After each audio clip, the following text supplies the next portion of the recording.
Welcome to Dude No Way Live, where we embark on a quest to play the greatest games of all time. I'm your host, Moonchild of Dude No Way, and today it is the Great Yappening in Marvel Rivals. We're going to be talking about stuff today, dude. We're going to be having a discussion, going over some things and some stuff, bro. And we're going to be having a good time with it. All my buttons on my Steam Deck just changed. Stream Deck, even. I'm just going to do that. It looks really weird. All of the buttons on my Stream Deck just all of a sudden got a big red circle on them. So that's probably not good, huh? I have no idea what the fuck that is. Whoops. Did I do something wrong? Are you mad at me, Stream Deck? Have I forsaken you? Whatever, dude. I have no idea what's going on with that. Hopefully it fixes itself, or maybe this is like an update to the software. I don't know. Anyway, so, pardon me for being late. I am here. I am on technical difficulties insofar as that I fell asleep earlier and didn't realize I had fallen asleep. Thankfully, I had an alarm set, but after I woke up and realized that I screwed myself out of my morning and then realized the unbearable weight of all of the things that I have to do, it all kind of hit me at once, you know? So I had to get everything together here in the back end, and then, yeah, so here we are. So, Hanny says, we in it to win it today, brother? Dude, we're gonna do our best anyway. Hanny, what's going on, bro? Thanks for showing up. Thanks for hanging out with me. Sorry that I am 20 minutes late. Like I said, technical difficulties withheld me for a little bit, and then I had to have a slight mental breakdown right before the show as the weight of the world crushed in on me, and I could feel the content structure imploding around me. You know how it goes, dude. You know, like, we're all human, dude. We all have those moments where we make a plan, and then life happens, and then now we have to figure out how we're going to not suck balls for the rest of our plan, you know, and we're going to pull it together. So, all good, man. Shit gonna shit? Absolutely. Absolutely. That's the story of my life, Han. Hanny, did you get anything good on the Steam sale? Since we're sitting here and we're yapping. You get anything good on the what is it, the spring sale over on Steam? Let's channel it into clicking heads, but it's the Great Yappening. Star, thanks for being here. You know I love you. It's the Great Yappening. We're supposed to be talking the whole time. Anyway, so the Steam sale is on. Spring sale for Steam is on. And there's a ton of deals. The only problem is, every time I buy a game, I don't play the game, and then I leave it in my library for a long time, and I look at it and think, man, I should play that. And then a long time goes by, and then I think about it again, and I think, man, I should play that. And here we are. So that's the story of my life. I got a ton of games that I had bought, or I had planned to do a show for, or, you know, in one way or another, decided that I was going to use for something, either recreation or for work, and then I just never did anything with them. My library's full of, like, AAA titles that I just have never given a fair shake. How about that? The yapping will happen regardless. I'm not worried about all that. That is hilarious. You got me there. There is absolutely no way that I can get through a 10-minute segment of anything without yapping way too much. That is the story of my life. Hanny says, I have not. Last I bought was Wilds and kind of walked away meh. I want very badly to like Monster Hunter.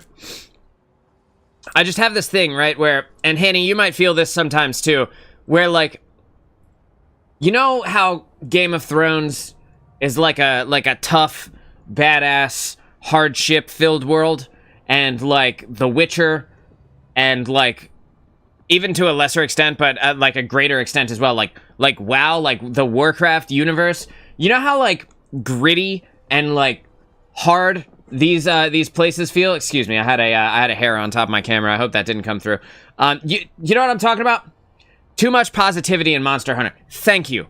That was my exact. So I tried to play Monster Hunter Worlds last year after I got out of the hospital, and, like, there was, like, a big campaign going on around it, and everybody was really excited. It was like Return to World and shit, right? And then I'm gonna go over here, because, like, why am I in, like, small screen mode when I could be no, not that one, this one.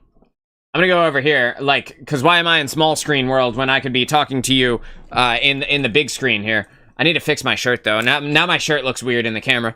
It's like, it's not sitting weird on my shoulders, but it looks weird, you know what I mean? That's, why is the neck so stretched out when I try and fix it? Stop it! Like, it sits normal when I swear to God, it sits normal when I fucking wear the shirt. Why does it do this to me? Makes me look like I'm at the beach in California. Like I'm part of the Three's Company theme song, you know? I'm one of the guys with the rollerblades in the Three's Company theme song where, you know, he's walking on by.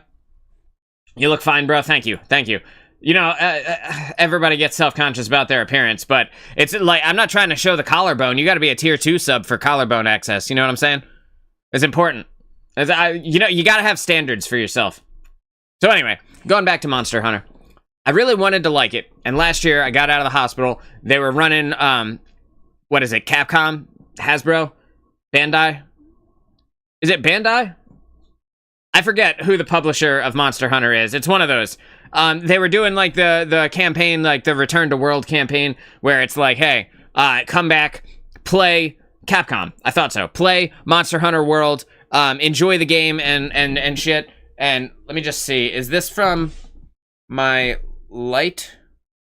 Hang on. Is this from my, or is this from, let me just do one of these. I'm trying to see it in OBS, but it's like really small. And now I'm blocking it. Okay.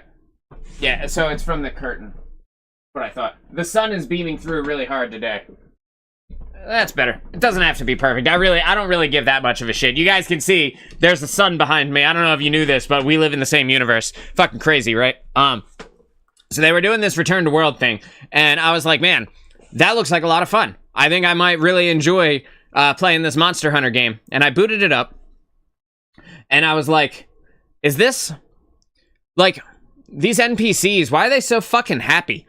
Like, shouldn't you be nervous that there are massive, giant fucking animals all around you that, like, presumably could stomp you and your guts would go everywhere very, very easily? Like, what the why is everybody so excited? Like, why are the NPCs, like, giggling and shit? I don't know, that's weird. That's weird to me. So anyway, so I tried to play it, and I was like, I don't know if this game is for me, just solely based on the idea that, like, I don't know, I like a grittier world, you know?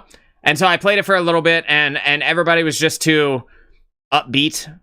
It sounds so stupid, but, like, they were too upbeat, man. They were too happy for me, and then I walked away from it. I walked away from it kind of unsatisfied, you know? And it's not like the game was bad, because I never made it past the tutorial, so maybe the game got really good. But, like, I'm literally walking around the town, and they're, like, showing me all these things, and, like, everybody's all excited, and they're like, oh my god, look, so over here, this is, like, the place where you do the thing, and then they introduce you to another guy, and the guy's like, hey, so I'm like the guy over here, you know, and you can come to me when you need stuff, and I was like, what the fuck is weird about this to me? Why is this so weird? And then, so I stopped playing that, and I went and I played Classic WoW, and I felt so much more at home. Is that weird? Like, is that stupid? A grittier Monster Hunter would be peak, not gonna lie. I could not agree more. I feel like Monster Hunter in general, the only thing that it's missing for me is the feeling of everything has gone to shit. Does that make sense? Like, I want the world to feel scary and dangerous and horrible and evil, you know? Like we came from the generation where Law and Order SVU was like one of the normal shows you watched, you know? Like, excuse me. Like, we're of the generation that watches, like, murder documentaries and you know, stuff like that. And then I go over and I play Monster Hunter, and they're just like, hey, I'm a guy who goes out and I fight giant animals, and I have this little cat, and the cat's, like, doing cat stuff. Isn't that cool? And I'm like, fuck that cat, bro. Fuck that stupid-ass, happy cat, always meowing and making noises, and, like, look at how cute it is. And I'm like, I know, I fucking hate it. It's everything that I hate about the world, wrapped up in one little, bipedal feline package. You know what I mean? And that's where I just couldn't get into it, dude. I wanted to get into it so badly. It looks really cool. The boss fights, how it's kind of like a boss fight simulator, basically, because every monster is like a boss, you know. And the main campaign, like it seemed cool, and then you crash land on this. Literally, I'm not spoiling anything for Monster Hunter World because this is like the first 10 minutes of the game. I literally made it 20-30 minutes into the game and I had to shut it off. So take my review with a grain of salt because I actually have never really played the game. So slap that Elden Ring hopelessness on it and you're gold. That's what I'm talking about, dude. Like, Elden Ring is such a great example. The Lands Between were such a fucked place, you know, and then I come from that, and that's that's me on the inside, you know? Like, as a former goth kid 20 years ago, I feel the way that the Elden Ring world feels. I feel the way that the Game of Thrones world feels. That is how I perceive the world around me. That's how I live. That's how I live day to day. Like, everything is awful. And, you know, and you're just trying to get by, right? You're surviving is basically the vibe.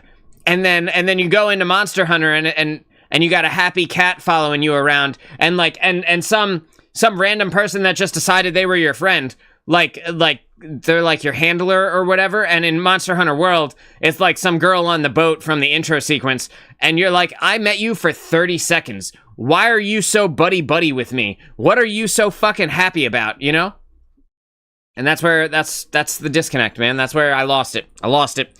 So anyway, I wanted to buy Monster Hunter Wilds. I think it looks really cool. The armor sets look really cool. But I'm gonna run into this same problem again, and then I'm gonna have spent $70 on it, right? Where I'm gonna run into this same problem where it's like, man, I wanna like this, but everything is so cute and nice.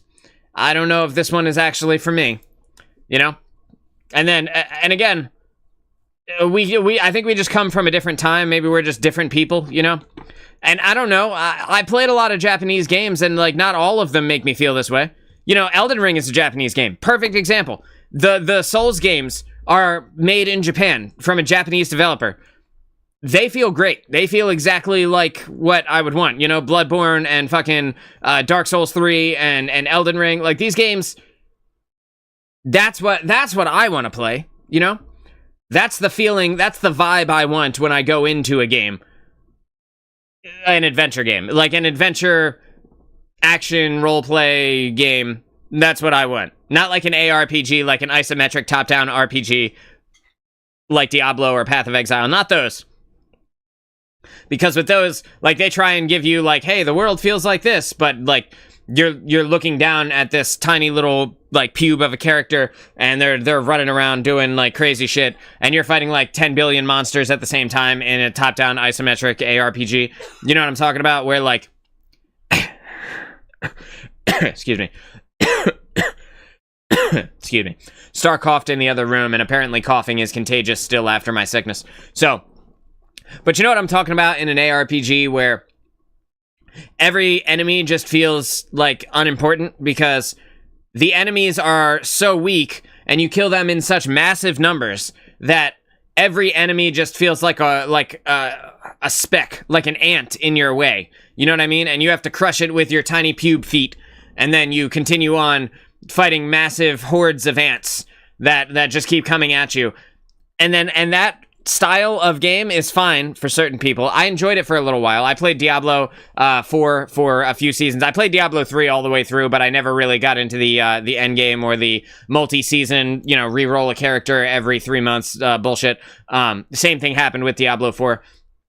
I played through D4 and I played through the end game. I played through PoE 2 and I made it to Act 3 or whatever it is, the third part of the story, and then I stopped. But the dynamic gameplay feeling that you get in, like, an Elden Ring or like in like a Dark Souls or a Souls game, you know, or a horror game, or even WoW, is completely different than, like, specifically classic WoW, not retail WoW, because that feels more like the top-down ARPG style of enemies. Like, you fight so many enemies at the same time that everybody is not a threat. Like, any one single enemy is so weak compared to you that it's not even a contest. You know what I mean?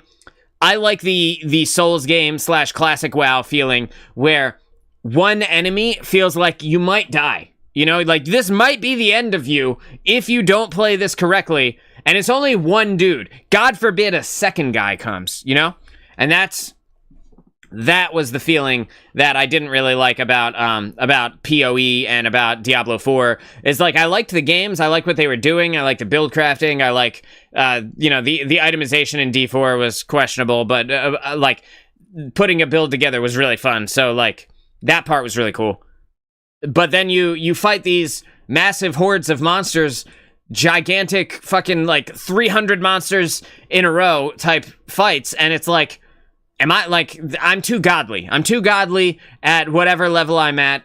I want to feel the pressure of death and scary shit coming for my neck at any given opportunity. And like the higher you get in those ARPGs as well, like the farther into the end game you get, there's this time where you make it to a point where you are incredibly powerful. And so you're still mowing through mobs of people, right? But the enemies also scale up to a point where you are doing everything right. You are blowing through hundreds and hundreds of enemies at a time. But if you make a mistake or you play wrong at a specific moment, if you're not completely locked in, you just get one shot, right? And that is not really that fun either, because the random kind of I just got one shot feeling is not good. Like, you don't want to be cruise control for 10,000 monsters in a row, but then all of a sudden a ground effect happens and you couldn't see the particles on screen because there are so many monsters and so many things happening at the same time that you couldn't see the one-shot mechanic beneath all of them or all of the corpses or whatever. And you just get fucking instantly blasted and then you're just dead. Like, that is not the same as the Elden Ring feeling or the Souls game feeling or even the classic WoW, where the enemies feel very dangerous, but there is a chance that you win if you play right. You know what I mean? Because getting one shot is not really what those games are. Like, you have like 2 or 3 hits in a Souls game. You know what I mean? Like, you can make a mistake, you'll just pay for it, you know, with an ever-increasing payment cost, you know? So the first time you get hit, you're like, oh man, that really chunked my health bar. I probably should not get hit again, right? And then the second time you get hit, and you have like a bee's dick of health left, you're like, okay, dude, if I make one more mistake, this is it. I'm done. I'm donezo, and all of the time that I just spent is about to be wasted, you know? Whereas in an ARPG, you have that moment where you're cruising, dead. Just no chance, no real, like, counterplay, just instant death. And that's no fun either. So, let's see. Hanny says, tried to get into PoE, just doesn't do it for me. I liked the game, PoE 2 specifically. I didn't play PoE 1. I specifically waited for PoE 2 to come out because I was so far behind in PoE 1 that I just couldn't give a shit. There were too many things to learn. It would be like if someone who is an expert on language decided that one day they wanted to learn English, and English was not their first language, right? And then they looked at English, and they thought, man, I'm really good at language, so I should be able to learn this no problem. And then they looked at the depth and bullshittery of English, and they were like, what's the meme? Like, what's the meme with that lady who's like, this too much? You know what? That's the feeling I had when I saw PoE 1. I was like, this is too much, bro. Fuck this. I'm out, dude. I'm just gonna wait for PoE 2. So I played PoE 2, and I liked it, but it's in early access, right? So the thing is, like, you play through the first 3 acts of the game. The campaign is not finished, so you can't complete the campaign. But after you finish the first 3 acts, you make it to this point where it's like, all right, ready to do those first 3 acts again, but on a harder difficulty? And it's like, you fucking what, mate? Like, what, dude? Like, no, I'm not gonna do that. No, I literally just did that. That was all there is in the game. That's all the content. Why would what the fuck would I want to do that for? You know? And that's the part where it lost me in PoE 2. So, like, I played through the first 2 acts. I was about to start Act 3, and I watched a video where they were explaining what happens afterwards and talking about the end game.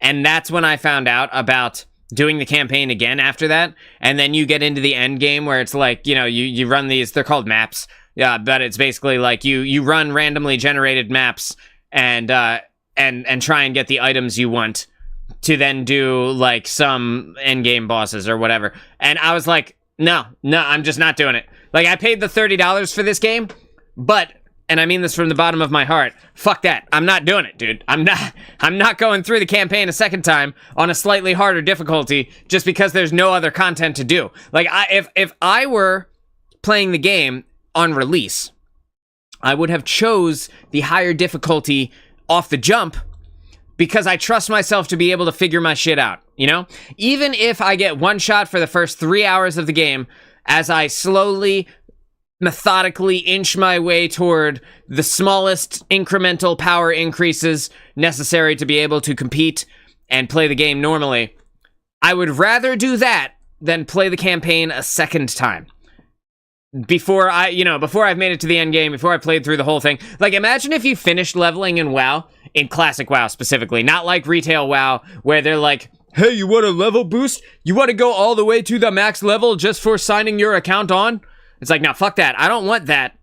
I want a massive journey staring me in the face, where I start off as a fucking nobody in rags with a stick that I found on the ground and not a penny to my name, right? And then I want to journey through that and become heroic and have all these crazy experiences and have all this crazy shit happen, right? Like, so imagine if you made it to 60 in WoW, which for those of you who don't know, that takes like 7 days worth of playing. And I don't mean like a week, you play a few hours here and there. I mean like 7 complete full days worth of playing to make it from like 1 to 60 in WoW. So like, what is that? What's 24 times 7? A lot. A fucking lot. 200 something hours to make it to the end game of WoW. And then imagine you made it to the end game and WoW was like, all right, bitch, you ready to start back over at level 1? You'd be like, what? No, I'm not doing it. And that's exactly what happened to me in Path of Exile. Hanny says, it just turns into a chore. Like, here I go again, killing everything. Yes, bro, that's exactly what it feels like. It feels like a chore. It's not that it's not fun, because it is for a little bit, but then it very much is not fun. You know, then, after a little while, it very much becomes, who cares? Because, like, you're not even playing the game because you want to at that point. You're playing it because you have to make it to the end part where, like, it's like that, the South Park episode of WoW where they all finally make it to 60 after grinding for a long time. And then somebody goes, so what do we do now? And then Cartman goes, what do you mean? Now we can play the game. You know, like, I don't want to go through the whole campaign again just so I can play the game, bro. Fuck, Jesus. It's not that fun. And he says, you just end up clicking like 2 buttons to slaughter the screen. Yes. And like, and in Elden Ring, if you're only using like your standard weapon, it is fine that you're only clicking 2 buttons because those 2 buttons plus dodge are the only thing you realistically need to make it feel compelling, because everything is so dangerous that it is inherently compelling because of the risk versus reward factor of being able to play well, you know? Meanwhile, in an ARPG, you know, those 2 buttons kill 40 things at the same time, and the more powerful you get, the easier it is to kill things, so the screen just becomes more and more and more populated with monsters, until eventually the whole screen is just fucking monsters and particle effects from the skills that you're using. So, like, you just see, like, a billion different colors all happening at the same time, and stuff falls over, until you get one hit, and then the game is over. And then you have to start back, you know, if you're playing hardcore, you start back over at level 1, or you start back over at the beginning of the map or the level, and you just feel stupid. But there's no counterplay to it like there is in Elden Ring. Like, you know, in Elden Ring, or in a Souls game, when you're about to be murdered, instantly murdered, you can see it about to happen. And you know, when the guy is winding up, whoever it is, or the boss is winding up, that if you don't dodge this, it is over. All those runes you got, all those hours you spent, if you don't dodge at the right moment, it's all over. And you're going to have to walk back into this boss room and fight the boss again and hope you can get to your runes and pick them back up before the boss insta-kills you and you lose everything for real, you know? And then in an ARPG, it's just like, Oh, well, got one hit. Well, that's that. So that you know, I just can't get into it. And the same thing goes for Monster Hunter Wilds. Like, I want to like it. I want to play the new one, Wilds, that just came out. I wanted to play World. Just doesn't hit for me the same. You know, I need a gritty world. I need a gritty, shitty place, and I'm there, and I'm in it, and I'm in the muck, and everybody else is also in the muck, and the world is not good, and I am going to try and do something about it, you know? That is the idea. That is the feeling. But when everybody comes up and they're all smiling and they're all giggling and having a good time, like, I don't know why, but maybe it's the East Coast in me, you know, maybe it's the Jersey in me, but some part of me, I see those happy people in the game, and I just want to fucking kill them. You know, I just want them to get their happy asses out of my face. You know, go away, bro. Get your happiness and shove it right up your ass, dude. I just want horrible shit. That's what I want. And you know, just Monster Hunter doesn't really do that for me. Maybe I'll get into it. Maybe there will come a point where I look at it and I think, you know what? It's time. I'm going to push past it. I'm going to immerse myself anyway. And then in a little bit, I'll be giggling with my calico and wearing cat ears on stream. You know, maybe it will happen. Probably not, but maybe. I don't know, man. Well, one of these days I'll give it another shake. Hanny says, no rest for the wicked. Was kind of cool in that regard when I played it. Slowed down ARPG and pseudo Souls-like. I did like the look of No Rest for the Wicked. I like a lot of the things that they have going for it. I like the change of pace to the Souls-based style of combat, where like a single enemy is way more dangerous, and a crowd of enemies is just death. Like, you would never fight a crowd of enemies in Elden Ring. Unless you were at, like, the end of the game. You know what I mean? You would never walk up to 4 or 5 enemies at the same time and just be like, all right, sluts, let's do this. It would never happen. Because your butthole would cut through your boxers before you ever made it there. Because you would be so scared of what would happen to you. So I like that part of No Rest for the Wicked. The only thing, the reason I didn't spend money on the game yet is because it's still in early access. And I didn't know how long it was going to be in early access. So I want to play the game, I want to check it out, and I want to see it, and it also has player housing, which I'm really into the idea of player housing. I would love to make a really cool, like, I don't know, base of operations or whatever. However, I don't want to play the game in early access because I don't want to have my time limited by what has been developed up to this point. Like, I don't want to have my enjoyment of it taken away when I realize I've now invested 30 hours and there really isn't anything to do after this point, you know? And that's the hard part for me. I want to play it when it comes out for its 1.0. Gotta go pick up the kiddos. Be back soon, bro. All right, Hanny. Good luck. Stay safe. I'll be here when you get back, probably. Yeah, I want to enjoy it. I want to go and I want to have fun with it. But I gotta wait for the 1.0 release so that I can play a full game before I go into this and just have nothing, you know, before I have zero content to do after a few hours of me playing the game. All right. So anyway, so with that rant aside, I have not bought anything. Going back to my original point where I was talking about, hey, it's the Steam sale here. It's the spring sale for Steam. I have not bought anything either. You know, I look on the page, and a lot of the things I wanted, I've already bought. So that's a good thing. Then there's a few things that I could still stomach checking out. But, like, if I haven't gotten to the things that I actually wanted, am I going to get to the things that I kind of maybe might check out? Like, probably not, right? Like, let's just be real. Let's be honest. Probably not going to do that. But if I did do it, you know, there's a couple of things on here. I don't know that I care to spend the additional money on it if I'm only maybe going to play it. Again, no Rest for the Wicked looks really beautiful, though. It's actually on my screen right now. It looks really pretty. The art style is really pretty. The cinematics look really cool. I want it to stop being in early access so that I can enjoy the game on a more complete scale. It's also from Moon Studios, which I think is cool.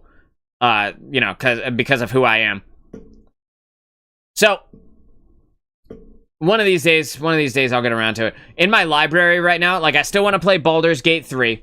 I have that. I played it for, it says I played it for 18 hours, but in reality, I probably played it for, like, I don't know, 4 hours, 5 hours maybe, tops. A lot of that time was spent making a character, and I played through a little bit of the beginning of it and, like, reading things and understanding what I was looking at. So I still have Baldur's Gate 3, massive game with incredible replay potential that I just have not dove into at all. I bought the Dead Space remake. I want to play through that. That looks really good. I never played the original, so the remake is going to be brand new to me. I bought Lies of P, which is a massively popular Souls-like that everybody that I have talked to that has played it has said that it was incredible and I gotta play it. I just never did. I bought Resident Evil 4, the remake of that. I never played that either, and I was really excited to play that, and I just never did. I bought Sekiro, and I never played through that either, dude. And that's just some of them, bro. That's just some of the games that I want to, that are in my library right now, that I want to go back and I want to get through. I just don't know when that's going to happen.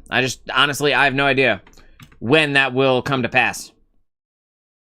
All right, so with that rant out of the way, yesterday, I did something that I thought was going to be a good idea, and it turned out to be an absolute shit show. And so what had happened was, I went through and I did a Season 1.5 tier list on yesterday's show, towards the end of the show after the gameplay segment was over.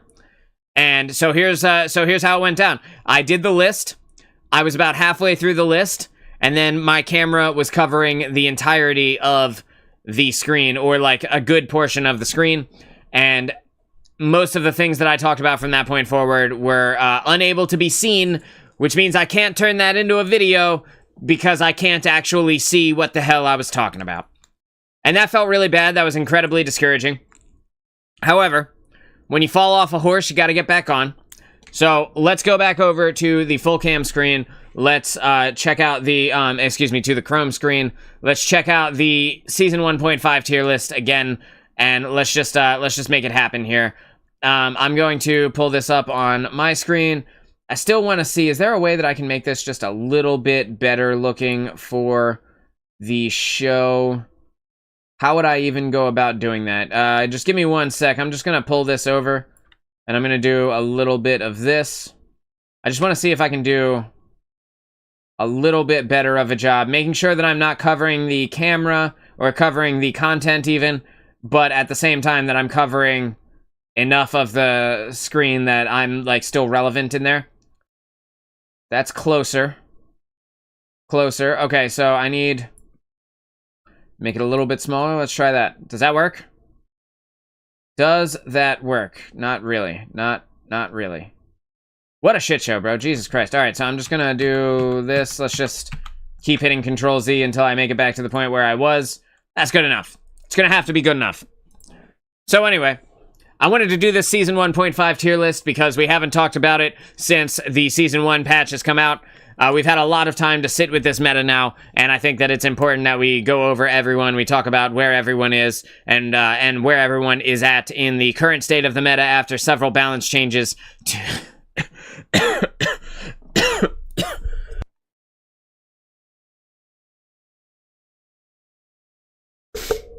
Excuse me. That we talk about where everyone is at after several balance changes to the support characters and the rest of the lineup as well.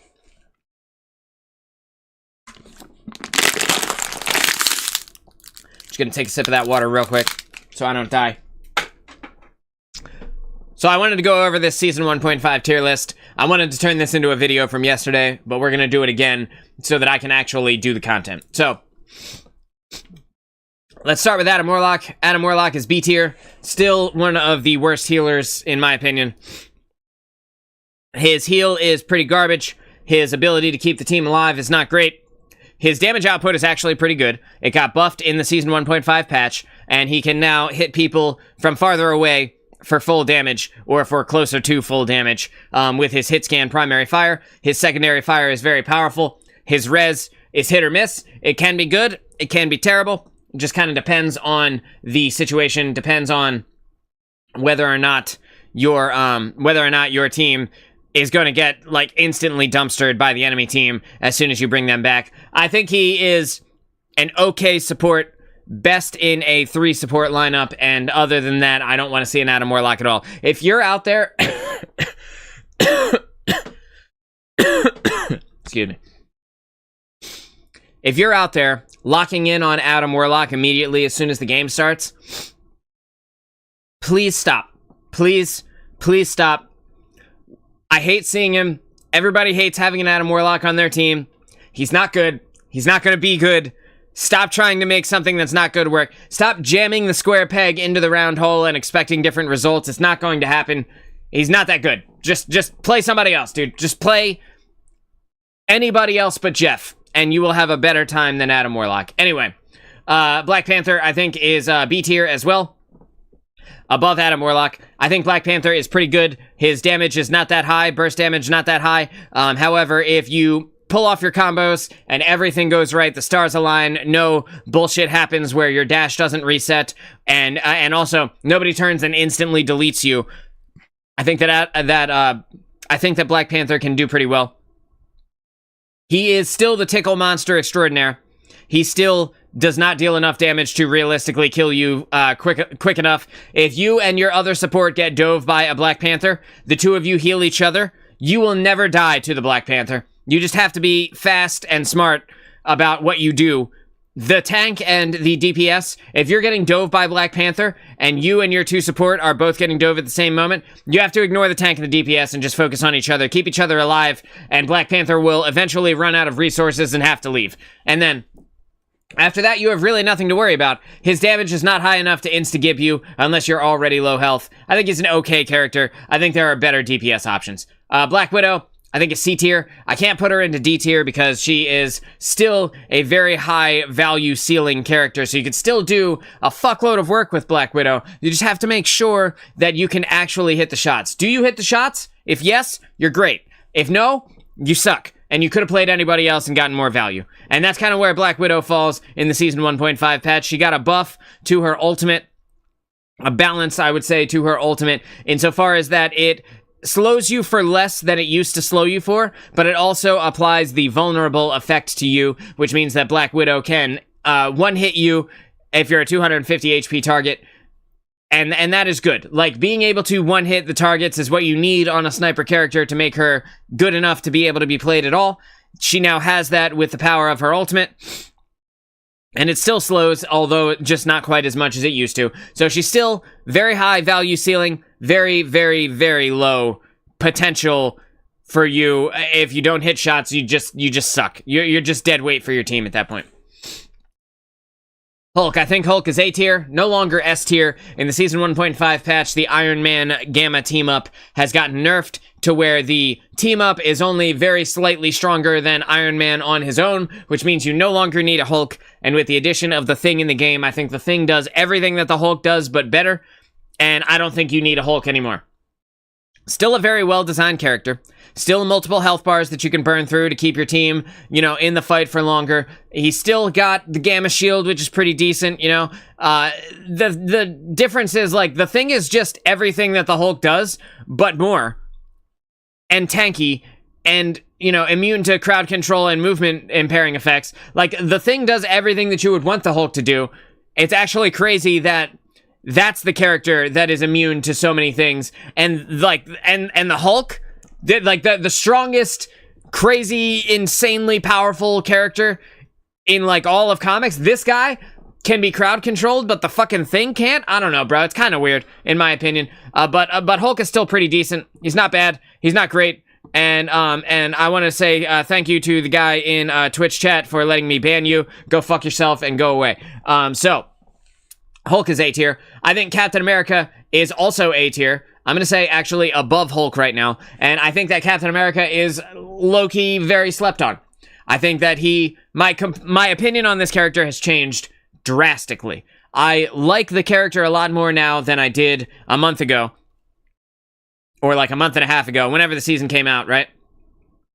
The thing about Captain America is that after his buffs, now he can, like, hold his shield up while he's running and jumping, and that's a good thing. He got a little bit of a balance there.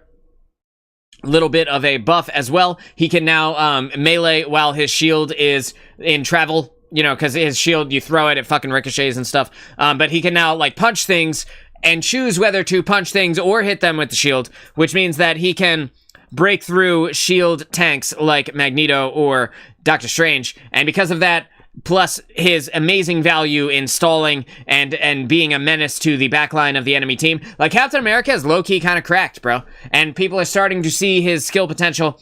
His skill ceiling is very high, so it took people a while to figure him out. But, like, dude, this character, what all he does may not show up on the scoreboard at the end of the game. You may not see, hey, this guy contested the cart for double the amount of time of the rest of the team combined. But he's incredibly valuable, and I think that this is one of the characters that you need to learn this season as dive becomes more prevalent. Cloak and Dagger is A tier. Don't listen to anybody that says that she's like C or D tier. They're wrong. Don't listen to anybody that says that she is S tier. They're wrong. The proper place for Cloak and Dagger in the Season 1.5 patch is the top of A tier. Still an incredibly strong hero. Very, very powerful ultimate.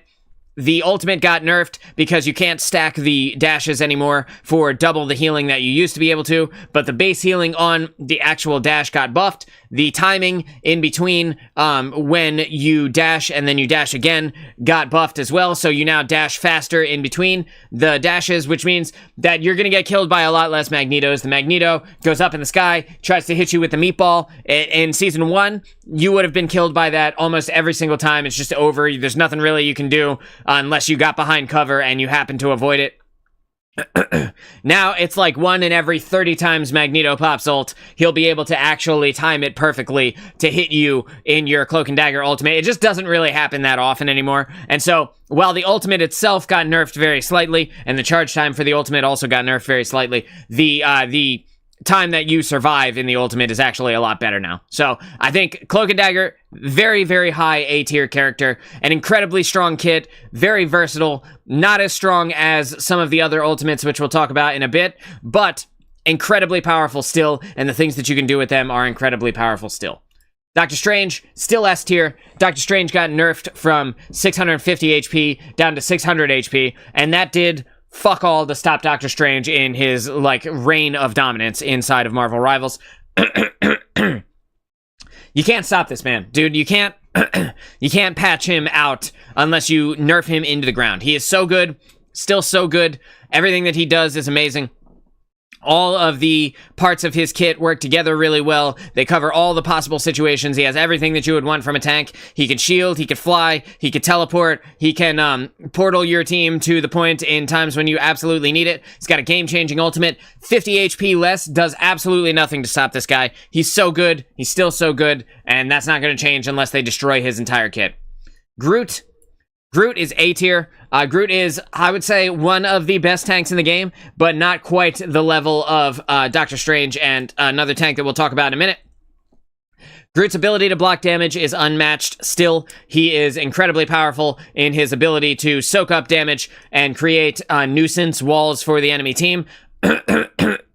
He also has the largest health pool of all of the tanks, although not effectively the largest, but at base the largest health pool, and can generate a ton of bonus health for himself using his Ironwood wall. None of that has changed. The only problem with Groot is that he is hard countered by certain characters that just absolutely dumpster him, and he can't do anything about it. There's no counterplay when a Wolverine kidnaps you as Groot. The only counterplay is to wave as you go to the respawn screen. Just say hello to the Wolverine as he puts you into the respawn screen, and then you slowly lumber your ass back to the point, right? So, like, Groot is still really good. One of the best tanks. I always would love to have a Groot on my team. But after the nerfs that went on in Season 1.5, not specifically to Groot, but to the people that Groot combos with, he is less impactful now than he was in the Season 1 patch. And he's still hard countered by everybody that hard countered him before. Hawkeye. I think Hawkeye is B tier. Hawkeye is an incredibly high value ceiling character, just like Black Widow. Although, the difference between Hawkeye and Black Widow is that your value floor is a little bit higher than Black Widow's because you can kind of spam shots into groups of enemies, and you can hope for the best, and you'll probably still get some one-hits. The thing about Hawkeye is that after the changes in Season 1, and he got a couple of buffs here in Season 1.5, after the changes to him, he's still pretty okay. He's pretty good. A lot of the things he does are pretty solid. A lot of the power that he has is pretty good. The ability to spam shots in your ultimate has gotten better in the Season 1.5 patch, and because of that, Hawkeye goes up a little bit. There's still a lot that you can do with him. Incredibly powerful if you hit your shots, and incredibly shitty if you don't. Hela is an S-tier pick, probably the best DPS in the entire game. That was still the case in the Season 1 patch, although in the Season 1 patch, she could not 2-tap from any range. That has been fixed, or changed, balanced, however you want to look at it. That has been changed in the Season 1.5 patch. Hela's damage drop-off now. 2 hits, 250 HP characters in the head, no matter what distance they are. They could be from here to, like, California, and you could still 2-hit them as long as you hit 2 shots consecutively in the head and they didn't receive healing in the meantime. Her kit is really strong. Her ultimate is pretty good, although it's countered by a lot of the sustain ultimates. And, like every DPS, almost every DPS could be said is countered by the sustain ultimates. But Hela in general, her kit is just incredibly strong. Her point and click ability makes her one of the easiest DPS to play, assuming that you can actually hit those shots. S tier, and it's not going to change unless they nerf her pretty hard.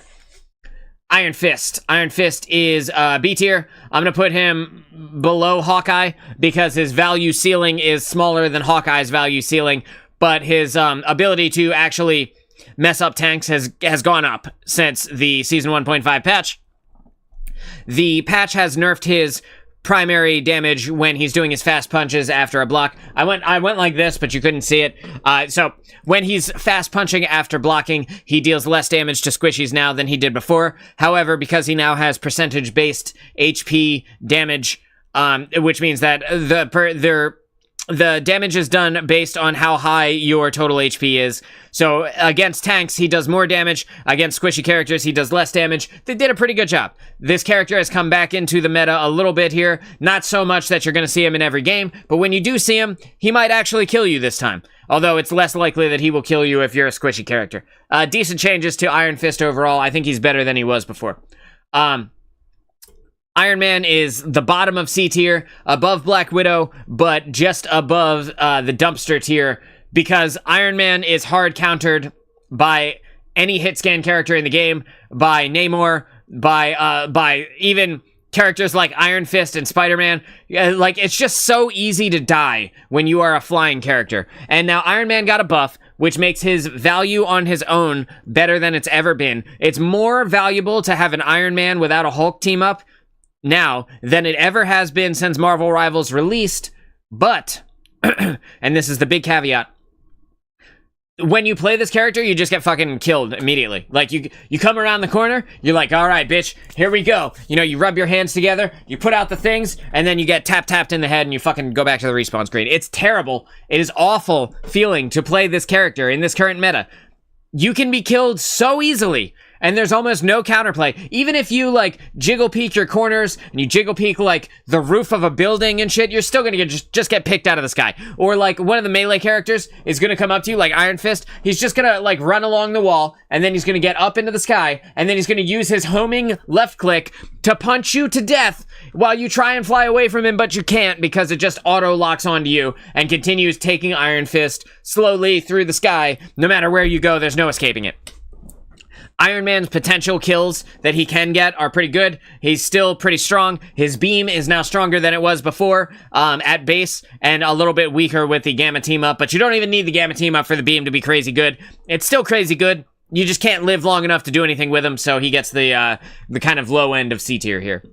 Jeff the Landshark is B tier at the bottom of B tier, actually above Adam Warlock at the bottom of B tier.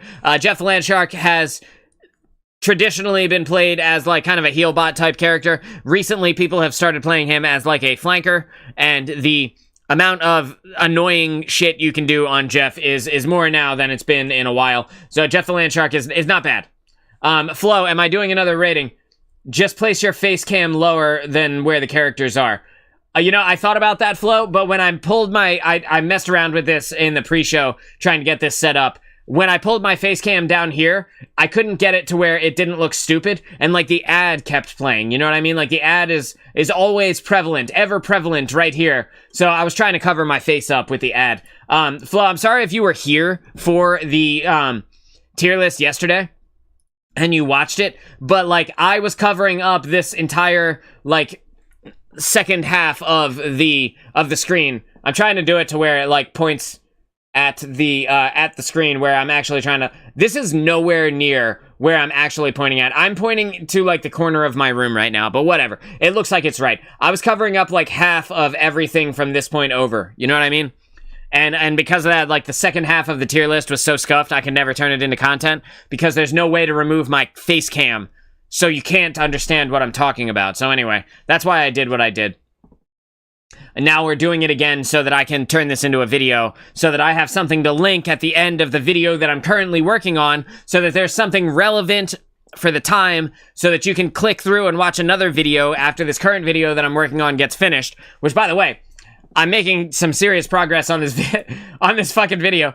I saw a few bits yesterday. Okay, I'm sorry to repeat the content here, Flo, but I do want to be able to do something with this, you know? I want to be able to utilize the time that I've spent here to actually make something out of this. So, anyway, I'm going to pull Jeff back down so that I can start the Jeff segment back over again. And, like, that way, when I go to edit this later, I can just see where I pick Jeff up again, and then I can just use that as my start piece. So,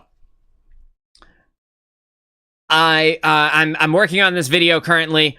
It's like 18 minutes long, and I am 11 minutes and change through the editing process. And, like, Flo, I'm sure you haven't, but if you've watched any of my Destiny videos, it's that format. So, like, there's a lot of editing, a lot of different scenes, a lot of thought went into the entire thing, you know, a script, fucking, like, fully edited audio to make sure that it all sounds good, you know, and it's not off the cuff like I'm doing here on the show. It's not live content. It is like a straight up made from scratch movie. So because of that, I want at the end of that, I want there to be something to link to so that the people who watch that video for the first time can then watch something relevant after that that is still part of the channel, which is why I wanted to do this season 1.5 tier list. And that way I double down on the content. So I'm doubling down on when I'm streaming right now, I'm getting to make content out of that. And in addition to that, I'm giving the audience something to continue eating, continue chewing on after they finish the current video that I'm going to put out in like a day or two, so that everything's hunky dory. That's my idea. That's why I'm doing what I'm doing. So anyway, Jeff the Landshark is B tier, above Adam Warlock. Jeff the Landshark has adopted this playstyle where he goes into your backline and he, like, annoys you and your supports until you turn around and look at him, and then you fight Jeff for a while, and then Jeff dips. He goes hide-and-seek mode, and he makes himself full health, eats a bubble or two, makes himself full health, and then a few seconds later he reappears and continues harassing you. I think that Jeff the Landshark is a great third support if you are playing a triple support comp. I would even want Jeff over an Adam Warlock, in my opinion, for a triple support comp. But if he is your second support, you just miss out on having a second support if they're playing Flanker Jeff playstyle, because he's off in the back line of the enemy, and there's nobody there helping you if you're the other support, keep your team alive. So people just die more often when there's only two, and Jeff is your other. That being said, he can still work as a pretty decent heal bot type character. It's just that there are better options with better ultimates. His ultimate is still potentially very valuable and also potentially very useless, unlike the other support ultimates. So I would rather have most support characters over Jeff the Landshark, but in a triple support comp, I could see, you know, there's a place for him for sure. Loki is S tier, highest skill ceiling character in the game. He is amazing. He continues to be amazing. He's still good. His ultimate nerf did not affect him too badly. The charge rate of his ultimate got nerfed down, but he was already the fastest charging ultimate, tied with Cloak and Dagger. He is now still the fastest charging support ultimate, tied with Cloak and Dagger, although it's a little bit slower than it was before. That doesn't stop him from having all of the versatility to be able to handle every situation. He does everything you would want a support character to do. He stays alive, he's got great healing, he's got good burst healing, he's got good healing over time. He can copy the best ultimates in the game to be able to turn situations on a dime. He's amazing, and he is S tier. I don't think that's going to change ever, unless they ruin Loki. He will be S tier probably forever. Luna Snow is the best support in the entire game. This is not really up for debate. She is still the best support in the entire game. Maybe tied with Loki, arguably a little bit better, because she gets the ult without having to be Loki otherwise. You know, her healing output is insane. Her stun is really good. The fact that she's hit scan makes her damage really good. The fact that she cleaves through targets when they're full health and hits the things on the other side of the target is really powerful. Plus her Ice Arts ability that lets her clap through the entire team is really strong. She can deal a lot of damage. She can deal a lot of healing. She has the best ultimate in the game. Luna Snow is insane. Still an S tier pick. Magic is like the middle of A tier. I'm gonna say that Magic is like better than Hulk, better than Captain America. In terms of DPS, she is one of the best characters that you could possibly pick, but she is hard countered by certain comps, and also Magic is kind of like a win more type character, where you play her, and if you are already going to win that game, you're now going to win it even harder because you have a Magic. If you are going to lose that game, you're probably still going to lose that game, you know? And that doesn't save you from the inherent risk of playing a fully melee-based character, although her value can be very strong if she can get in there and she can, like, mix it up with the supports. She can be a decent flanker, not the best, but a decent flanker. She can basically insta-kill 250 HP characters if she does her combo right. But if they play a super ranged heavy comp, there's just no opportunity for you to really get in there. She's also kind of reliant on the tanks that you pick. Very good, but can be countered pretty easily. Magneto is the second best tank in the game. I'm gonna say actually that Luna Snow and Loki are better than Hela. That looks better to me. Yeah, so Magneto is the second best tank in the entire game. He is incredible in any comp. You have shield to put up the Iron Curtain, Metallic Curtain, whatever it is. You throw that up, it blocks all the damage for a set amount of time. Really good.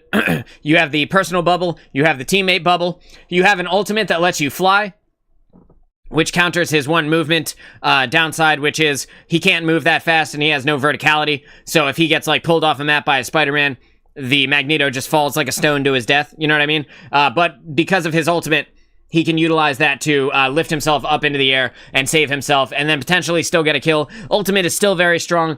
He is he is a beast of a character. He's really good. I need to clear my throat, bro, but I just can't. I can't get through this mucus line in my throat and chest.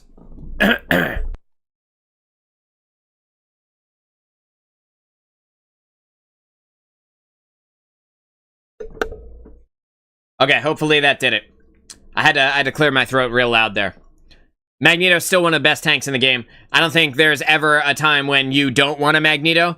So, he's S tier. He's going to be S tier for a while. The ability to kill Cloak and Dagger has gone down slightly, but Cloak and Dagger's prevalence in the meta has also gone down slightly. So, he just takes his S tier spot and he holds on to it. Mantis. Mantis is like an A tier character. I'm gonna say below Cloak and Dagger. I think that Mantis, her damage output is very high, so if you are really good at hitting headshots, she is really good. Her ultimate got nerfed. Actually, no, excuse me. Her ultimate remained the same after the 1.5 nerfs to the rest of the support cast. She has the same charge time on her ultimate that she had before. That doesn't mean that it's an incredibly fast charging ultimate or anything like that, but it does get the job done. She does a pretty good job. She has strong healing over time. She has the damage boost for herself and for her teammates, which changes breakpoints for certain characters, which makes her pretty good. The ability to hit headshots is solely reliant on your mechanical skill, and that being said, your healing output is also reliant on your mechanical skill, so if you're not hitting headshots, then you can't put out as much healing as you could if you were hitting headshots. So she's pretty good. She's not as good as the other supports, in my opinion. Moon Knight is like the bottom of B tier. I'm going to say Moon Knight is below Jeff the Landshark and below Adam Warlock. Moon Knight was only good in the Season 1 patch because his ultimate countered the hard sustain ults. They have since fixed that. Everybody had thought that the Moon Knight ultimate was bugged, and sometimes you would just get hit for double damage. What was actually happening is the hands of Khonshu that come out, the talons, whatever they're called, they would fall on you. Sometimes you'd get hit by 2 of them very quickly, and it would feel like you got double the damage and just got insta-fucking-gibbed. But they have fixed that so that the hands now fall slower, but they deal as much damage as they used to deal when it felt like you were getting double hit. So there's still the potential that you do get insta-killed, but it's far less likely to happen because there are slower hands falling. It's less oppressive inside of its damage area. And Moon Knight is still just as bad as he was at dueling everybody else. His ability to duel another character is like 0. And because of that, Moon Knight has lost his spot in the meta. His combo with Groot used to be the strongest ult combo in the game, because it would just shut down everything. You know, any support ultimate, any characters that got caught in it, the Groot ultimate would hold them in place. The Moon Knight ult would kill everything, and then you keep it going, and you roll the enemy team. That doesn't work anymore. And because of that, Moon Knight is bad now. He's not like the worst character you could pick, but he's very, very much not the best character you could pick. Namor is A tier. Namor is the tippity top of A tier, just below S. And when he has the Luna Snow team up is basically an S tier pick. His turrets give you so much baseline value. A ridiculously huge amount of baseline value just on the turrets alone. If you can hit headshots with this character, his burst damage is crazy high. He has the ability to one-hit targets with his ult, and the Whale Outer Ring can one-hit targets as well when you combo it with a large damage buff, either from Luna Snow's ult or from the Rocket Raccoon ult. He is insanely good. If you haven't played this character, if you don't know how to play him, and you play DPS at all, make sure that you learn fucking Namor. You will not be sorry. I promise you will not be sorry. Penny Parker, the old penis Parker here, going down at the bottom of the top of C tier even. The top of C tier, she is the worst tank in the game. She is very good in certain scenarios. There are comps against Penny that cannot be played against a Penny Parker. And those are all melee-based comps. So like a Wolverine, a Black Panther, these characters get destroyed by Penny Parker. Certain tanks, melee-based tanks like Thor, or even like to a lesser extent Venom or the Thing, these tanks get destroyed by Penny. Other than that, there's no reason. She is a shittier version of any other tank that you could possibly get. She has decent healing over time for herself, which is alright for her sustain. Her burst damage is pretty high when the stars align and somebody walks on a bunch of mines at the same time, or the spider bots come by and kill everything. But, like, in general, that doesn't happen that often. Maybe once or twice a game you catch some cheeky mines kills, but like, she's not that good, dude. Play somebody else, you'll be better off. Psylocke is an A tier pick. Not S tier, because her ultimate is hard countered by a lot of things in the game. Adam Warlock Soul Bond, Loki Rune, any support ultimate, the Captain America ultimate. Like, a lot of things stop Psylocke's ultimate from being good, but her kit overall is very strong. She can be a great flanker. She can be a great frontline presence. She can engage with people from mid-range. She can engage with people from close range. Her combo on 250 HP targets, you can insta-delete them if you press your buttons in the right order and quick enough.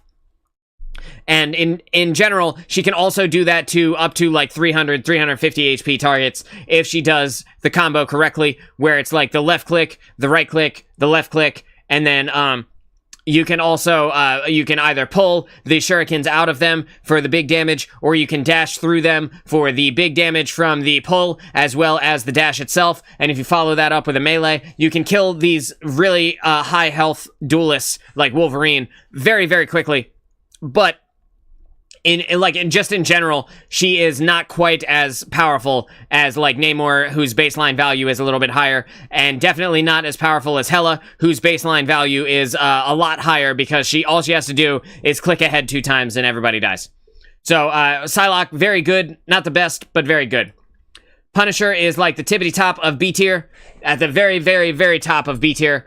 He is everything that you would want a damage dealer to do, but with slightly less mobility and a large hitbox. The thing about Punisher is that his ultimate is slow, and because his ultimate is slow moving, you're down to an 80% movement speed when you pop his ult. You're really easily countered by a Magneto, by an Iron Man Maximum Pulse, by a Namor Whale. Like, you just have no way to get out when you need to get out of danger in his ultimate, and because of that, it's really easy to shut down. But his burst damage is really high with his shotgun. It just forces him to be close range, and his primary fire with his assault rifle is okay. It's not really that good. It can kill people, but it's only really strong with the Rocket Raccoon team up, and when he does have the Rocket Raccoon team up, you can pull him up to, like, the A tier, below Magic, but still a very strong character with the team up. On his own, though, B tier, pretty good value, not the best. Rocket Raccoon is the bottom of A tier. Lower than Mantis, but higher than Jeff the Landshark and higher than Adam Warlock. Rocket has incredible healing output. He never dies. If you play him correctly, you just live forever. You just keep holding right click. You can deal a lot of really high damage to people who are close range. Not that many people take use of his primary fire, but if you do use it correctly, if you use it well, you can get a ton of value out of it. His ultimate, I think, is slept on when comboed with certain other ultimates. So you have to use it in the right way, but when you use it with certain other ults, like Namor, for example, you can get a ton of value out of the damage amp. But in general, it might just be better to have a support ultimate, like it has been for the entirety of the game. There's nothing really bad about this character. He just misses out on that one crucial part of his kit, which is living forever for your team. You know, like the Luna Snow ult, the Cloak and Dagger ult, Sue Storm, Mantis, like these guys will keep things alive longer when the ultimate is happening. Rocket Raccoon just doesn't have that massive heal potential, but his healing is really strong and he never dies, so that's why you see him with gigantic numbers. Cloak and Dagger. Excuse me, not Cloak and Dagger. Scarlet Witch. I'm gonna do that again. Scarlet Witch is the bottom of B tier. Scarlet Witch got a slight buff to her ultimate. The thing about her is that she is still not really that good. However, she does hard counter certain characters. She can hard counter certain characters that are hard to kill, like a Jeff the Landshark or a Rocket Raccoon, because her damage does not require her to aim. She just has to kind of point in your general direction, and that will eventually burn you down. Her burst damage can be pretty high if you hit those right clicks, and with the Season 1.5 patch, she got buffed. In her ultimate, she now has 100 extra hit points, which means that every now and then you will see a kill from the Scarlet Witch ult, as opposed to before, where you would just watch her pop the ultimate and immediately get shit on. Every single time she popped it, there was just nothing she could do. Like, if anybody has a brain in their head in the Season 1 patch, and they see Scarlet Witch pop her ult, they just shoot her, dude. Or they crowd control her as like a Penny Parker or a Spider-Man or like a Mantis or a Luna Snow, whatever. Any amount of crowd control can just shut off her ult. But with the extra 100 health, she does live sometimes and gets a kill every now and then. So, good for her. Still pretty shitty. Still pretty bad. Spider-Man. Bottom of A tier. Bottom of A tier. A very strong character in what he does. It just requires that 1 in every 1,000 Spider-Men to be able to be good enough to be able to pull it off. He is very high burst damage potential when he is comboed correctly. You know, you do your right click, you pull yourself in, you do the uppercut, and then things fall over. And if they don't fall over, then if you have the Venom team up, you can press the extra team up button, which gives like the symbiote spikes, right, that come out from all around you, and that will finish anything off. That's like a squishy target. You can kill very effectively with him. Great mobility, a decent ultimate. It just requires a very mechanically skilled player to be able to do. And when you have the Venom team up, I would say he goes up in the A tier. I'd say probably like tied with Magic, very close to, maybe even above Magic, depending on how good you are at Spider-Man. But just on his own, it's pretty good. He can just, his skill floor, or his value floor is also very low. So there's a good chance you just do nothing with him, and you go like 2 and 7, and you just ruin the entire game. You would have been better off playing anybody else. Squirrel Girl. I think Squirrel Girl is pretty strong. I'm going to put Squirrel Girl below the tanks, below Rocket Raccoon, above Spider-Man. Her damage is really good, especially when you get used to the geometry that you need to understand how her damage works.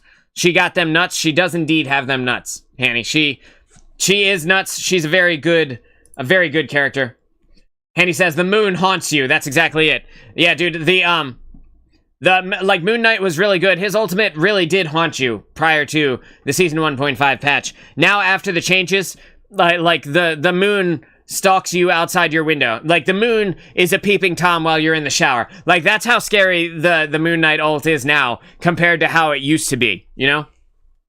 Hanny says, Psylocke can hard lock on me. Yo, I feel you, Hanny. She's a bad bitch, dude. She's a fucking crazy character, and she does cool shit.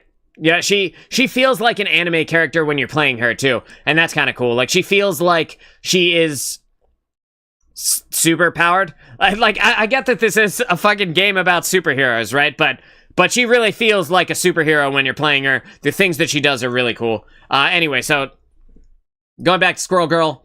Here we go. I'm gonna start that segment over. Squirrel Girl is A tier.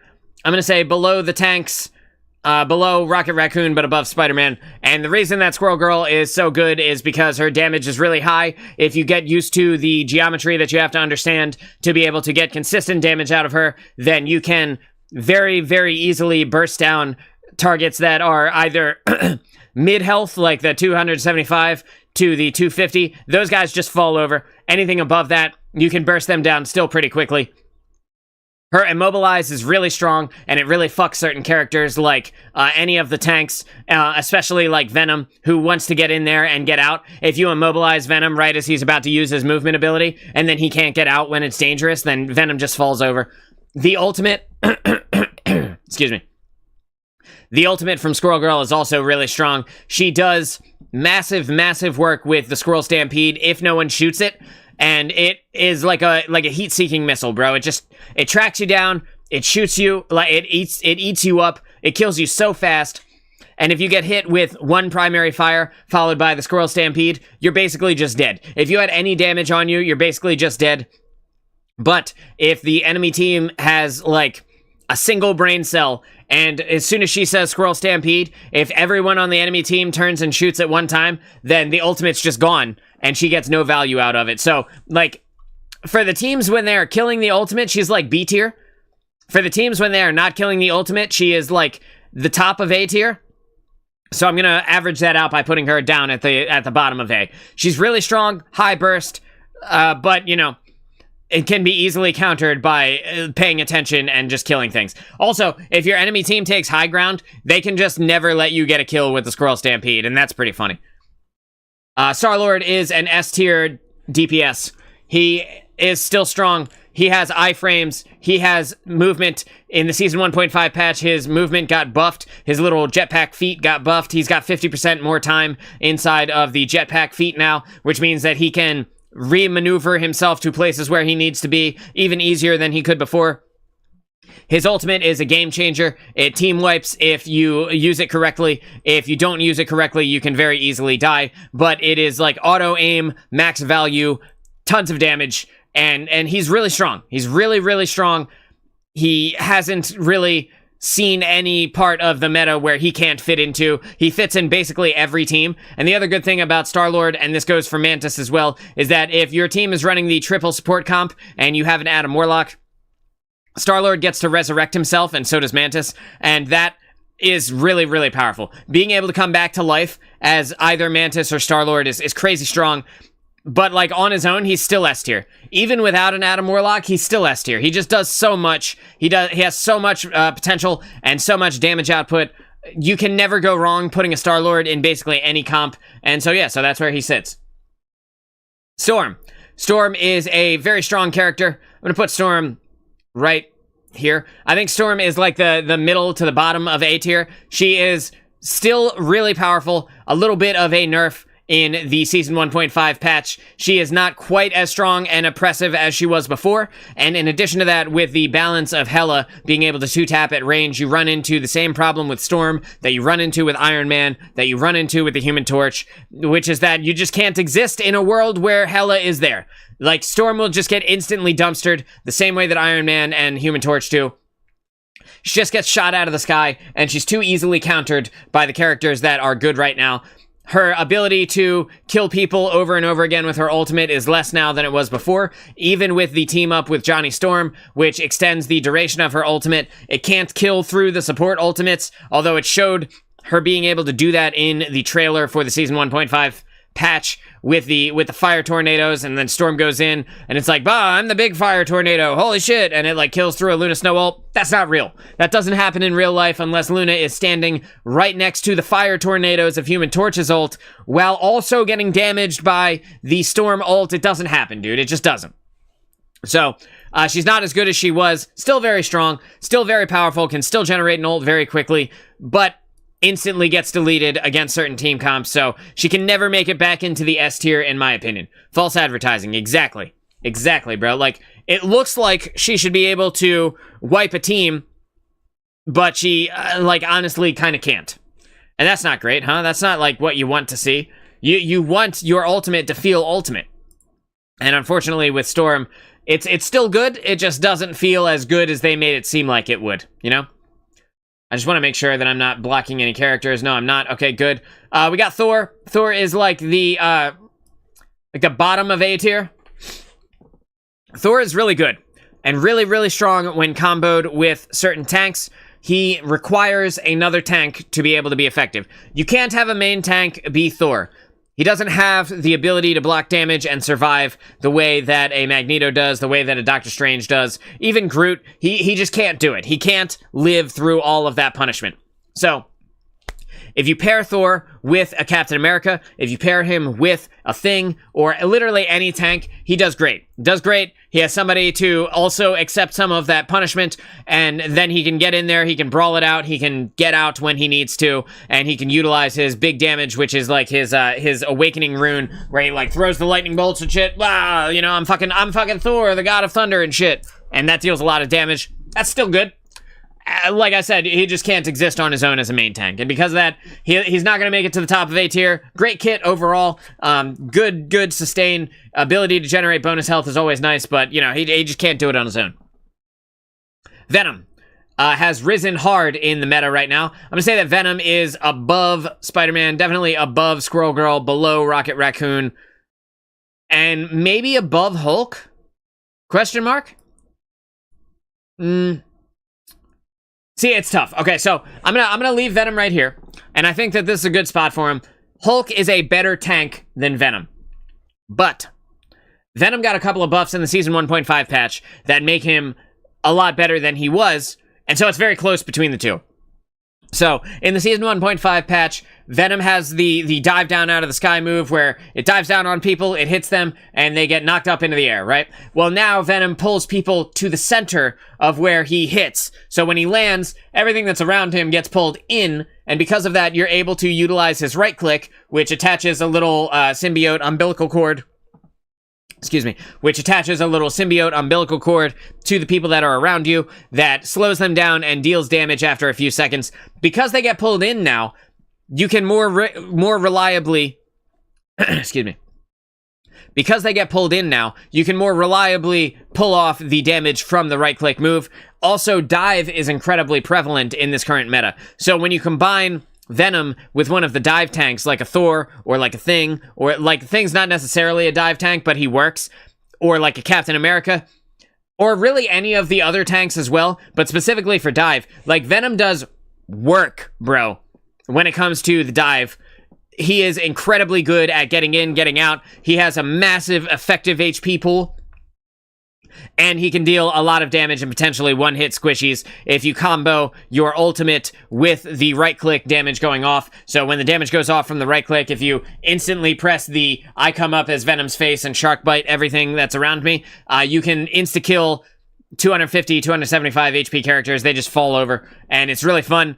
He also has that incredible team up with Spider-Man and Penny Parker. Pretty good for Spider-Man. It's still pretty good for Penny Parker, but why would you bring a Penny Parker anyway when you could bring one of the other tanks, you know? Venom in the Season 1.5 meta is very strong. I highly recommend you guys check him out if you guys are not playing Venom. Bucky.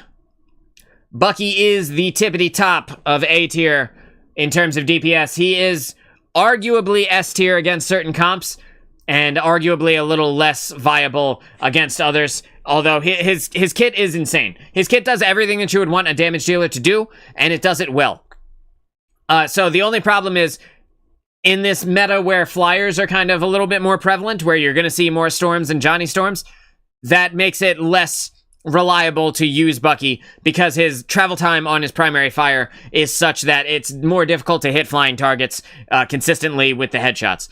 That being said, it could still work. You could still take him out of the sky pretty easily. It's not like the hardest thing in the world, but it is more difficult than it ever has been. So, because there's an additional flying character, right? But Bucky has gotten some buffs in the last few patches. He generates more he generates a ton of bonus health. Like when he uses his abilities, the ones that, his hook or his E, which takes flying characters down to the ground and slows people, or he uses his, like, uppercut, which, like, yeah, and then you fucking uppercut, right? Like, all of those generate bonus health, which means he's pretty tanky. He's got a good amount of burst damage when he hits a headshot. He's got the ability to hook in tanks and other key targets and get them away from their team and into your team, which is incredibly dangerous for everyone else. He's got the E is really strong because it slows things down, which makes them easier to hit with his primary fire, and also knocks flyers out of the sky, and all of that reloads his gun. And just in general, he's really good. And arguably S tier against certain comps, like against like a Groot, like the Bucky just shreds Groot. He's one of the hardest counters to Groot in the entire game. But like also, you could get the same value. Excuse me, dude. I just have so much congestion. I'm sorry. Hang on.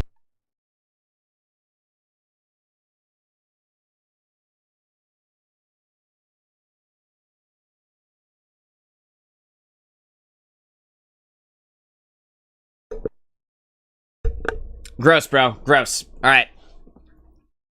But also, you could get the same value out of Hela that you can get out of Bucky a little bit easier because she can two-hit things in the head, and she doesn't have to worry about the travel time because she's a hit scan. So, like, there are better DPS options, arguably, but Bucky does everything that you would want a DPS character to do, and probably a little bit more. Tons of utility, tons of damage, very tanky, very good character overall.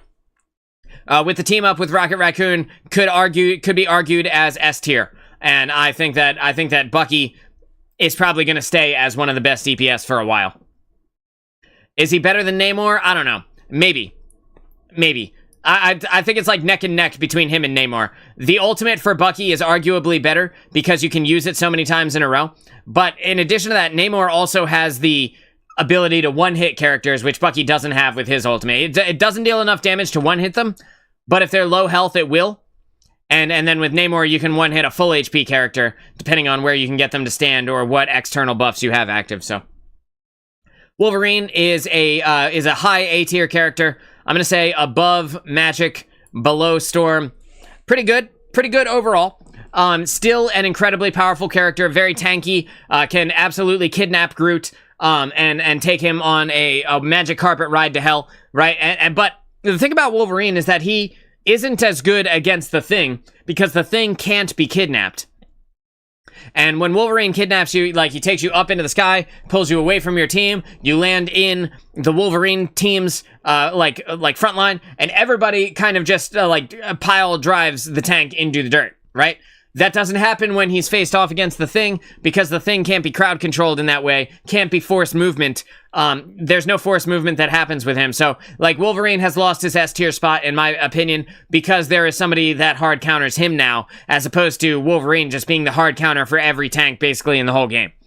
His damage output is still ridiculously high, still can absolutely shred tanks, he can still shred the Thing, but he requires his team to follow up and to be there with him, because he can't shred the Thing in the safety of his own team's front line, where, like, he has to fight him in the middle of the melee, which is more dangerous for Logan than it is for the Thing.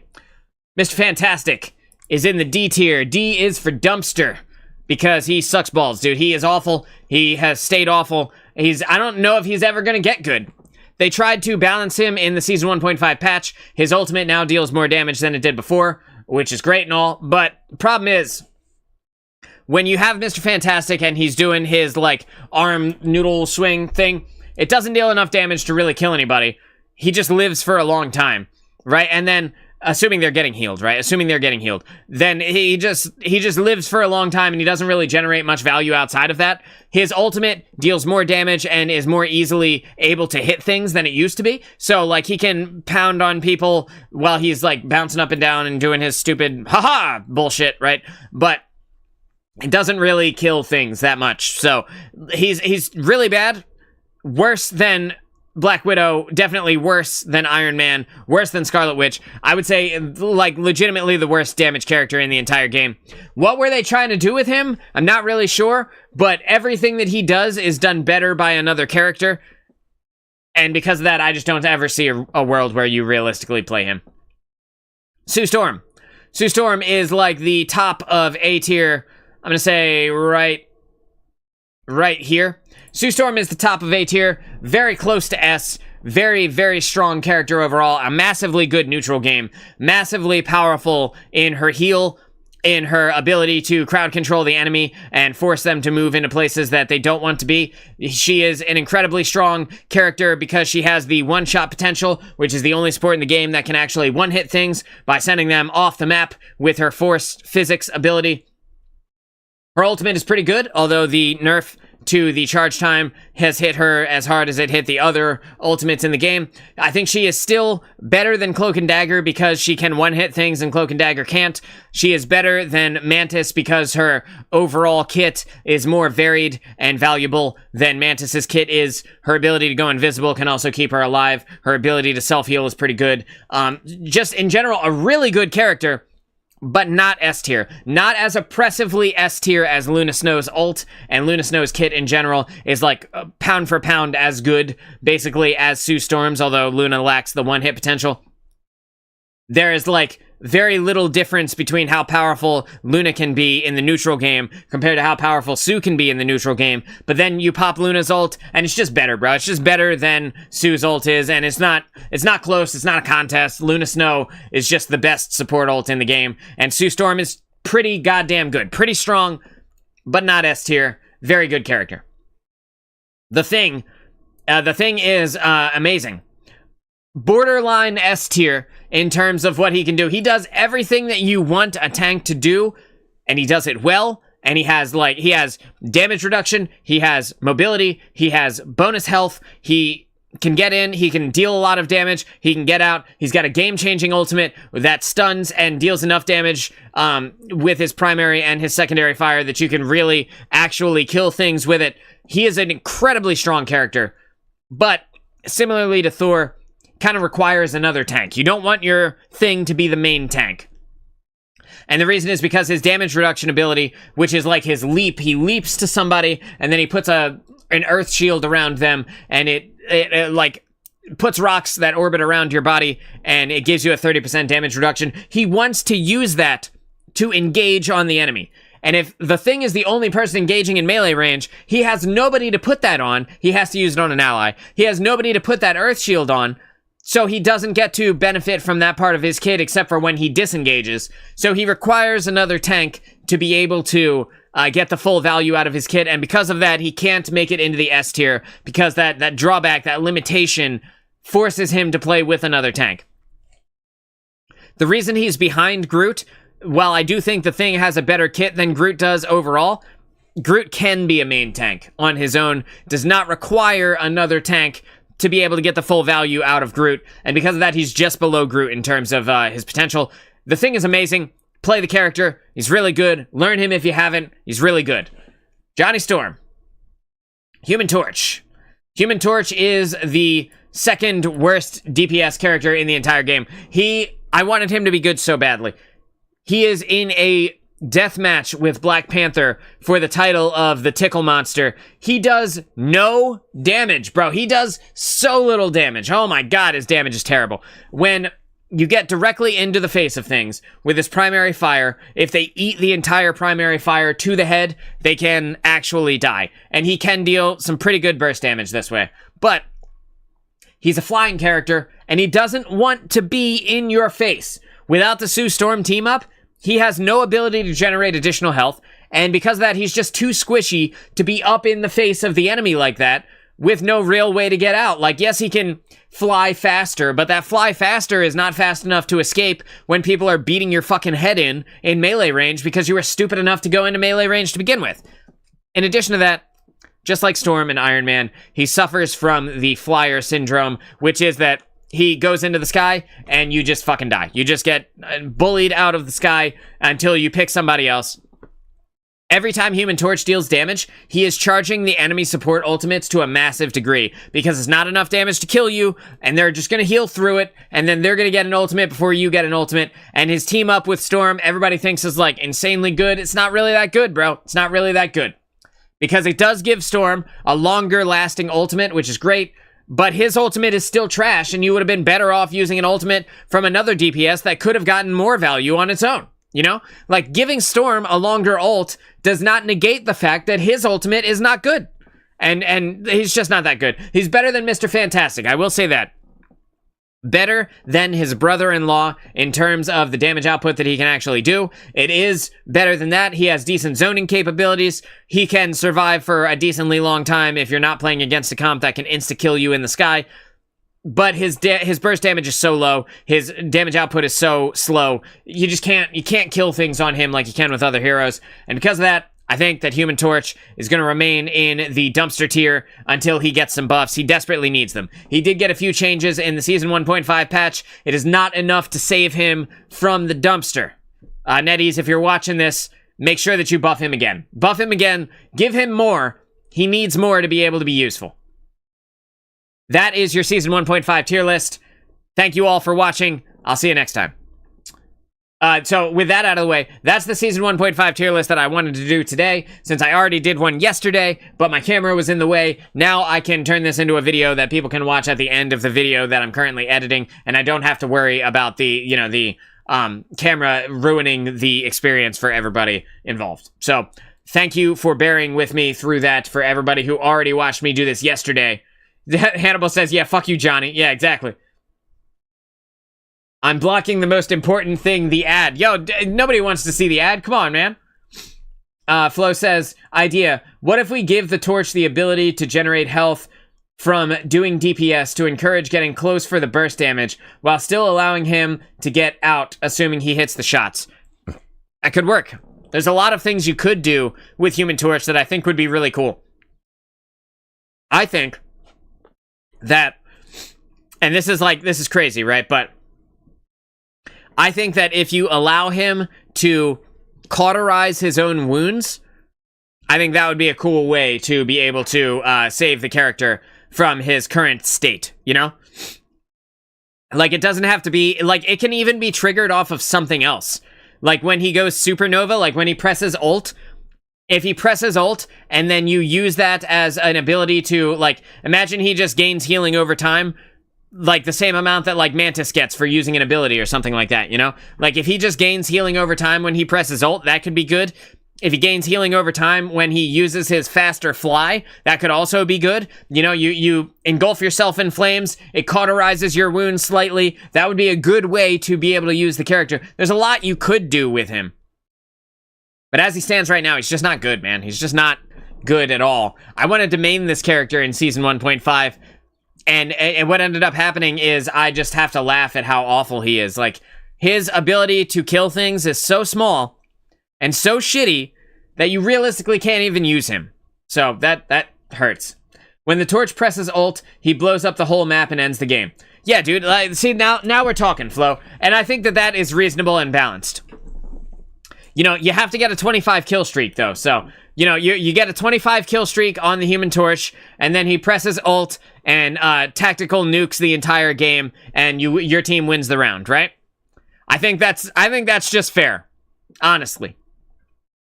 Obviously, we're being tongue-in-cheek about this, but, like, 25 death streak, more like, yo, if you die 25 times and you're one of my DPS characters, I am logging off for the day after that game.